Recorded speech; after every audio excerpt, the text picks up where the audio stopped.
Hundreds more National Guard troops are now in the nation's capital as part of the Trump administration's federal takeover to combat crime. And we know more are now on the way tonight. This comes as the White House says troops already in Washington, D.C. may soon be taking new steps to secure the area and protect themselves.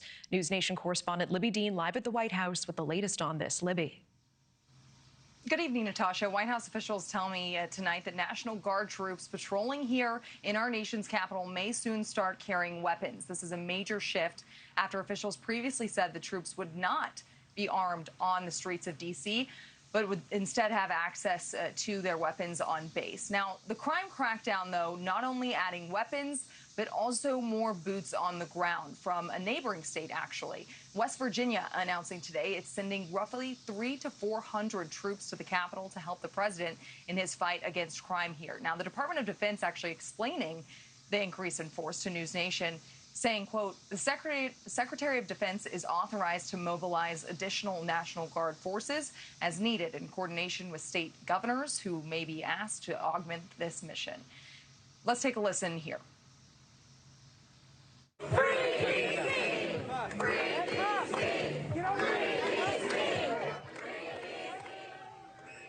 So the Pentagon saying that other states could be asked to send their guardsmen to D.C., but the increase in National Guard troops causing major outrage. You're seeing it play out there.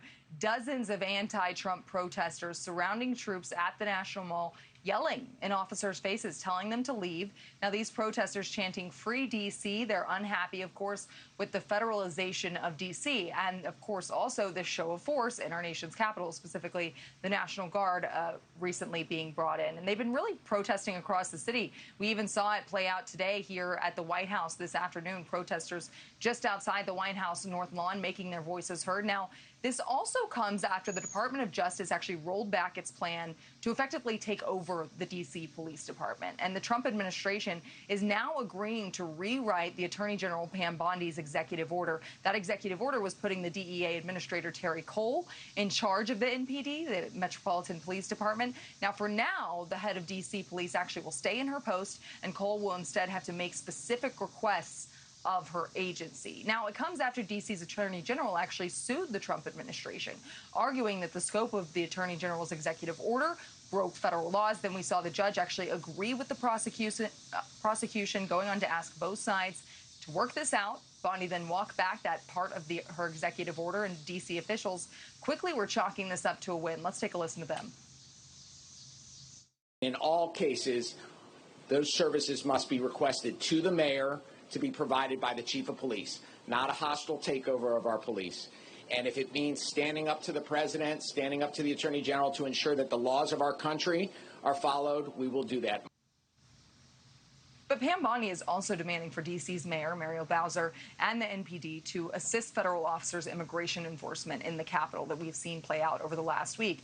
And that would, of course, disregard the sanctuary city policies that have been implemented here in the district. So there's going to be more hearings on that case in the coming days, something we're going to be tracking closely. But we also got these new numbers released today showing overnight that law enforcement in D.C., they actually arrested 52 people, bringing those total arrests since operations began back on August 7th to 240 people. Now, many of those people that were arrested were actually illegal immigrants, so we're getting some more numbers there. And there were also 1,800 officers involved in these operations. We know there's also 16 different federal agencies involved here. Now, the DOJ, they've got a lot on their plate. They're also charging this former trial lawyer and contractor for what you can see happening in this video. This video quickly going viral, if you haven't seen it already, showing the former DOJ staffer getting angry and ultimately hitting a law enforcement officer with a Subway sandwich. Now, that man, he has since been released from custody, but he is, of course, facing these felony assault charges, which could land him in prison for up to 8 years, Natasha. All right, Libbey Dean live at the White House with that. Thank you.